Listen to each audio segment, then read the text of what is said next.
उमेश भैया नमस्ते। नमस्ते जी, कैसे हैं आप? बस अच्छी हूँ, आप बताइए आप कैसे हैं? बहुत बढ़िया, हवा का आनंद ले रहे हैं। हाँ उमेश भैया, मेरा एक क्वेश्चन है। जी। क्वेश्चन ये है कि लोग भगवान भगवान कहते रहते हैं, भगवान हमें दिखाई तो देते नहीं है। हाँ जी, हाँ जी, हाँ, तो हमारा संदेश उन तक कैसे पहुँचता है और उनकी बात हम तक कैसे पहुँचे, ये कैसे क्लियर किया जाए, ये कैसे समझा जाए? अच्छा प्रश्न किया आपने कि भगवान की बात हमें कैसे पता चलेगी और उसकी बातें हमें कैसे पता चलेगी। देखिए, भगवान को हम यहाँ की भाषा में क्या कहते हैं कि परमात्मा एक सूर्य के समान है, या परमात्मा एक सागर है, सागर के समान है, कहते हैं ना। परमात्मा तो अनंत है, परमात्मा सर्वज्ञ है। क्यों? ठीक है। परमात्मा सर्वत्र है, यही परमात्मा की व्याख्या है। परमात्मा सागर है। अब एक सागर है तुम्हारे सामने, अब वो सागर कुछ कहना चाहता है तो आपसे कैसे कहे? कैसे कहे? तो पहले तो आपको सागर के पास जाना पड़ेगा ना। ओके। सागर के पास जाओगी और कहोगी हाँ ये सागर है और अनंत सागर है और इसके अलावा मुझे कुछ दिखाई दे नहीं रहा, चारों तरफ मेरे सागर है। अब सागर ने मुझे कुछ कहना है तो कैसे कहे? कैसे कहे? यही सबसे बड़ा इम्पोर्टेंट क्वेश्चन है कि कैसे कहे। तो हमारा परमात्मा भी हमसे कुछ कहना चाहता है तो वो कैसे कहे हम? परमात्मा भी सागर के समान है, अनंत है, ठीक है ना। तो जब आप परमात्मा के पास जाओगे, करीब जाओगे, तभी तो वो कुछ कहेगा। बिल्कुल बिल्कुल। और सागर के पास जाओगे, सागर तभी कुछ कहेगा। बिल्कुल। क्यों? हाँ, तो हम कैसे समझें इसको? तत्व ज्ञान की नॉलेज से मैं आपको समझाता हूँ। बताइए। देखिए, परमात्मा परम तत्व है और सागर जो है एक तत्व है, वो जल तत्व है। ओके, ठीक है। जल तत्व हमारी धरती में 70% है। ओके, यानी हमारी धरती पर 70% पानी है, 70% पानी है सर, ठीक है ना। ठीक है। मैक्सिमम पानी ही है। और हमारे शरीर में भी पानी ही है, 80-90% पानी ही है। हाँ जी। तो सर्वत्र जल तत्व ज्यादा है। हाँ। ठीक है। अब जल तत्व ने कुछ कहना है, यानी सागर ने कुछ कहना है, तो वो कैसे कहेगा? कैसे कहे? तो मैं आपको बताता हूँ। आप सागर के पास खड़े हो गए, सागर के पास एक मन रूपी लहर आती है। लहर आई है, सागर में भी जल है और लहर में भी जल है। हाँ जी। ठीक है। जल की वो लहर है जो आगे आती है। बिल्कुल। ठीक है ना। और आने के बाद किनारे पर वो अनेकों बुलबुले बनाती है। बिल्कुल। बहुत सारे बुलबुले बन जाते हैं। तो बुलबुले जो बनते हैं यानी कि अहंकार बन जाते हैं। जिस प्रकार हम कहते हैं ना, मन बुद्धि अहंकार। हाँ जी। तो वो एक अहंकार बन जाता है बुलबुला, सागर का एक रूप ले लेता है। ठीक है। बुलबुला। तो जब वो खड़ा होता है बाहर आकर के, तो वो देखता है सामने भी मेरे जैसा है। बिल्कुल। पीछे देखता है तो कहता है पीछे भी मेरे जैसा है, दाएं भी मेरे जैसा है, लेफ्ट में भी मेरे जैसा है।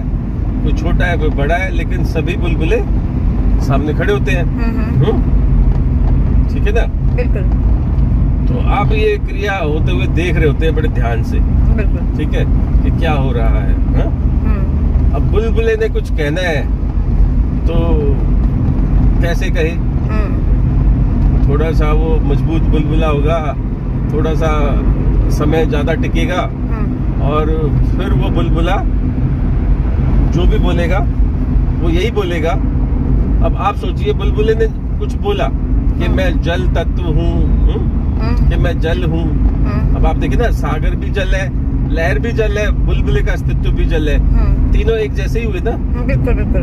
अब बुलबुला जो बोलेगा वो जल सागर की भाषा ही तो बोलेगा। बिल्कुल।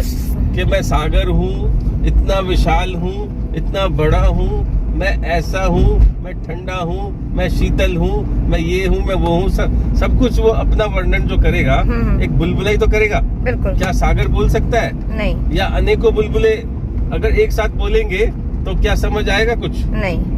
एक वही बुलबुला बोलेगा जो जागृत हो गया है, जिसको पता है कि मैं समुंदर हूँ, जिसको पता है कि मैं समुंदर हूँ, जिसने देख लिया है पूरे समुंदर को। वो बुलबुला भी नहीं बोल सकता जिसने देखा ही नहीं खुद को। सही बात है। कि मैं कितना विशाल हूँ, वो जो जानता ही नहीं कि मैं इतना विशाल हूँ, मैं इतना बड़ा हूँ, मेरा छोर कहीं तक है ही नहीं, तो वो कैसे बोलेगा? जिसको पता है, जो जागृत हो चुका है बुलबुला, वही बुलबुला बोलेगा। लेकिन बुलबुला जब बोलेगा तो वो समुद्र के बारे में बोलेगा। तो इसी तरह परमात्मा है, सर्वत्र परमात्मा है, अनंत परमात्मा है, परमात्मा का कोई छोर नहीं है। ठीक है, उसके हम बुलबुले हैं बनाए हुए, हम पुतले हैं। तो परमात्मा के बारे में कौन बोलेगा? वही तो बुलबुला ही तो बोलेगा। वो बुलबुला बोलेगा जो सर्वत्र को जानता है, जो सर्वत्र को पूरे को अपने अंदर रख चुका है, उसकी विशालता को जो पहचानता है, जो जानता है, उसी को हम गुरु मुख बोलेंगे। हाँ जी, हाँ जी, हाँ जी। गुरु बोलते हैं अपने मुख से, परमात्मा का वर्णन करते हैं, क्यों? वही तो बोलेगा ना। तो उसी से सारा भेद पता चलेगा, भेद खुलेगा कि परमात्मा कैसा है। परमात्मा अनंत है, क्यों? और परमात्मा के क्या गुण हैं, परमात्मा को क्या प्रिय लगता है, तो सारा वर्णन परमात्मा का वो बुलबुला ही करेगा।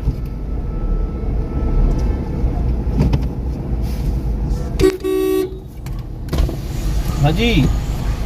अब परमात्मा को सही से यदि जानना है तो आपको क्या करना होगा? हम इस संसार में आए हैं, जन्म हमने लिया है। जन्म लेने के बाद बचपन में तो एकदम नहीं पता लग पाता कि हम कौन है। तो आपको ऐसे घराने में यदि आपका जन्म हुआ है, सारा उस पर डिपेंड करता है कि आप किस घराने में जन्मे हैं, कैसे संस्कार आपको मिले हैं, क्या आपको भोजन मिला है, संगति कैसी मिली है। यदि आपको बचपन से ही गुरुओं की संगति यदि मिल जाती है, गुरु भी वो जो परम ज्ञानी है, समझ गए, जो बहुत बढ़िया आचार्य जिसे कहा गया है और ज्ञानी है जिसे संत कहा गया है, उसका सानिध्य यदि आपको प्राप्त हो जाता है बचपन से ही, तो आपके अंदर जागृति आनी शुरू हो जाएगी। आप पूरे ब्रह्मांड को बहुत जल्दी से समझ पाएंगे, समझने भी लगेंगे, क्योंकि आपके अंदर रिकॉर्डिंग तो सारी है आत्मा में। सही बात है। आत्मा में हर चीज रिकॉर्डेड है। सिर्फ क्या होता है, हमें तत्वों की मैल हटानी पड़ती है। जो तत्वों की मैल हम जन्म जन्मांतर लेते घूमते हैं, क्योंकि हमारे जन्म निरंतर होते ही रहते हैं। आप कभी ये ना समझना कि हम मुक्त हो गए, हमारा जन्म नहीं होगा, ये भूल है सभी की। जन्म बारंबार होता है और होता ही रहेगा। जब तक परमात्मा है तब तक तुम्हारा जन्म होता ही रहेगा, ये सृष्टि चलती रहेगी। अब आप देखिए, परमात्मा तो अनादि है, अनंत है, उसका कभी अंत नहीं हो सकता, तो आपका भी कभी अंत नहीं हो सकता, ये सोच लेना। हमारी भूल है कि हम सोचते हैं कि हम मर गए हैं, मर जाएंगे, ये हमारी सबसे बड़ी भूल है। ठीक है ना, हम कभी नहीं मरते हैं, ये शरीर बदलना पड़ता है। जैसे हम कपड़े बदलते हैं ना, वस्त्र बदलते हैं, वस्त्र मैले हो जाते हैं, फट जाते हैं, खराब हो जाते हैं, तो हमें बदलने पड़ते हैं। और यदि हम वस्त्रों का भी ध्यान रखें ना, तो वस्त्र काफी दिन चलते हैं। इसी तरह हम शरीर का भी ध्यान रखें तो शरीर भी काफी दिन चलेगा, आपका स्वस्थ रहेगा। अब जब हम शरीर का ध्यान नहीं रखेंगे, वस्त्रों का ध्यान नहीं रखेंगे, तो बदलने तो पड़ेंगे, निश्चित है, जाहिर सी बात है। जाहिर सी बात है। तो हम यही चाहेंगे हमारे वस्त्र साफ रहे, सुथरे रहे, ठीक है ना। तो हमारे शरीर को साफ सुथरा यदि रखना है तो आपको भोजन भी साफ सुथरा ही करना पड़ेगा, अच्छे माहौल में रहना पड़ेगा, अच्छी संगति में रहना पड़ेगा, अच्छी बातें सुननी पड़ेगी, अच्छी बातें सुनानी पड़ेगी। जो हम देखेंगे संसार में 5 तरह के विषय, तो वैसे ही हम बनेंगे। अब 5 तरह के विषय जो हमें इंद्रियां कराती है, आंखें हमें दृश्य दिखाती है, जैसे सुंदर दृश्य हम देख रहे हैं इस समय, प्रकृति का नजारा, आपको सुंदर और शुद्ध स्वरूप को ही देखना है, ठीक है ना। अच्छी चीजों को देखना है और अपनी स्मृति में अच्छी चीजों को याद रखना है, बुराई को कभी याद नहीं रखना। कानों से जो हम सुन रहे हैं, अच्छा ही सुने, एक अच्छे शब्द सुने। नाक से, नासिका से जो हम सूंघे वो अच्छी महक ही सूंघे, बदबू ना सूंघे। हम बदबू के करीब ना जाएं, दूषित जगहों पर ना जाएं, ठीक है ना। फिर हुई त्वचा, त्वचा से हम शुद्ध स्वरूप को ही छुए, कोमल एहसास हो जिसका, जैसे फूल है, फूल को छूते ही हमें कोमलता महसूस होती है, शुद्ध स्वरूप है उसका, ठीक है ना।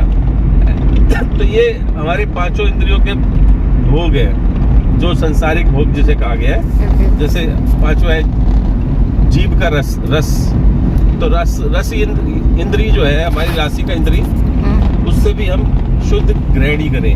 कभी भी जो गलत सेवन होता है, शराब, मांस, मीट, अंडा, ये सब हम कभी सेवन या टच करने का सोचे भी ना, दिमाग में भी ना है हमारे। शुद्ध चीजों को ही हम खाएंगे, फल फ्रूटों को खाएंगे तो हमारा अंतःकरण भी शुद्ध होगा, ठीक है, क्योंकि वो शुद्ध तो है ही अंदर से।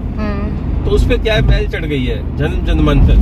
पता नहीं कब से हमारा जन्म होते आ रहे हैं, किस किस योनियों में हम थे, हमें खुद याद नहीं है क्या क्या हमने खाया है पिछले जन्मों में, हमें कुछ भी याद नहीं है, क्योंकि तत्वों में तो सब कुछ मिला हुआ है, ठीक है ना। उसकी कोई रिकॉर्डिंग नहीं रहती है, रिकॉर्डिंग रहती है उसकी आत्मा में। तो हमें कुछ नहीं पता हमने क्या किया, लेकिन मैल जो चढ़ गई है उसको, मैल को हमें साफ करनी है। तो साफ सफाई कैसे होगी? संग से। संग से यानी संगति, सत्संग से, सत्संग से। सत्य का संग जब तक रहेगा आप सत्य पुरुष बने रहेंगे। और एक बार सत्यता जाग गई तो उसे कोई भी नहीं मिटा सकता, कोई भी उसको सुला नहीं सकता, कोई भी उसको छुपा नहीं सकता। एक बार सत्यता जाग गई, आपको फिर आप किसी भी रंग में डल जाए, आपको कोई रंग नहीं लगेगा। समझ गए मेरी बात? समझ गई। अगर आपने एक बार जागृति हो गई आपकी आत्मा की, तो फिर आपको कैसे भी संग में चले जाओ, आप दूसरे में बदलाव ले आओगी, लेकिन आप नहीं बदलोगे। हाँ। आप हमेशा वैसे ही रहोगे, जैसे अंदर से शुद्ध स्वरूप है ना आपका, वो रहेगा। तो परमात्मा को जानने के लिए आपको शुद्ध बनना पड़ेगा। वो शुद्ध कैसे बनोगे? संगति से, सत्संग से, ठीक है ना। जब आप शुद्ध बन गए तो शुद्ध तो आप हो ही, तो परमात्मा आपके अंदर ही है। परमात्मा को आप जान ही लोगे, वो तो कोई बड़ी बात नहीं है, वो तो सर्वत्र है आपके। मैं बता रहा हूँ 2 उंगलियों की दूरी भी बहुत दूरी है, परमात्मा इतना करीब है। आप सोचो, बताइए, मतलब जो उंगली जो आपकी 2 है वो दूर है, परमात्मा आपके इतना करीब है, बताइए। और हम परमात्मा को इधर-उधर ढूंढ रहे हैं, परमात्मा इतना करीब है। परमात्मा आपका आधार है, परमात्मा आपकी एनर्जी है।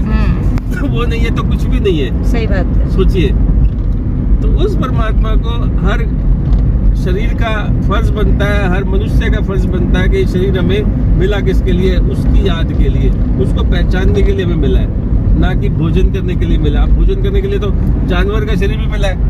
सही बात। क्या वो खोज करता है? नहीं। आप बताइए, भोग करने के लिए आप सोचो जानवर का शरीर भी है। सही बात है। आप भी यदि भोगों में पड़े रहोगे और अपनी इच्छा में पड़े रहोगे, फिर आप में और जानवर में फर्क क्या है? कुछ भी नहीं। बताओ ना। तो आपको मनुष्य क्यों बनाया है? सही बात है। आप जंगल में चरते रहते हैं। सही बात है। जानवर ही बने रहते, इंसान बनने की जरूरत ही क्या थी हम लोगों को? बनाया तो उसका कारण होगा। हाँ, उसका कारण होगा। भगवान ने जो बनाया है वो इसीलिए बनाया है। भगवान खुद अपना रूप रच के अवतार लेकर के धरती पर आए हैं, मनुष्य रूप बनाया है। ये मनुष्य रूप हमारा नहीं है, ये ऊपर वाले का है। ऊपर वाले का है ये रूप। ऊपर वाला जागृत होने के लिए, जन जन को समझाने के लिए, सबको ज्ञान देने के लिए अवतार लेकर के आए हैं। लेकिन पहचानते नहीं है लोग कि हम कौन है, कहाँ से आए हैं, क्या है, हम हमारा शुद्ध स्वरूप क्या है, नहीं जानते। तो यदि जान जाए तो वही तो स्वयं परमात्मा है। और परमात्मा को कोई अपने से अलग समझता है। कोई कहेगा नहीं, परमात्मा प्रकृति में नहीं आ सकते, परमात्मा ये नहीं हो सकते, परमात्मा रूप नहीं हो सकते। देखो, रूप भी उसी के है और निराकार भी वही है, साकार भी वही है और आकार भी वही है, आकारी भी वही है, साकारी भी वही है और निराकारी भी वही है। सही बात है। तो इसी तरह हमारा शरीर है, बाहर से हम साकार रूप है हमारा, और एक आकारी रूप है हमारा, और अंदर से निराकारी आत्मा का रूप है हमारा। सही बात है। तो तीनों रूप हमारे अंदर है। तो हम स्वयं ही अंदर से जागृत हो जाए तो परमात्मा है। यानी कह सकते हैं हमारे अंदर ही परमात्मा का अंश है। अंश नहीं, साक्षात परमात्मा है। अच्छा, साक्षात परमात्मा है। अंश तो वो होता है जो उससे बनता है। ओके, समझ गई। हमारे अंदर जो आत्मा है, हमारे अंदर जो आत्मा है ना, और परमात्मा तनिक भी डिफरेंस नहीं, बाल बराबर का भी फर्क नहीं है। ओके। साक्षात वो बैठा है हमारे अंदर, वो सर्वत्र है। कैसे बताऊं मैं आपको?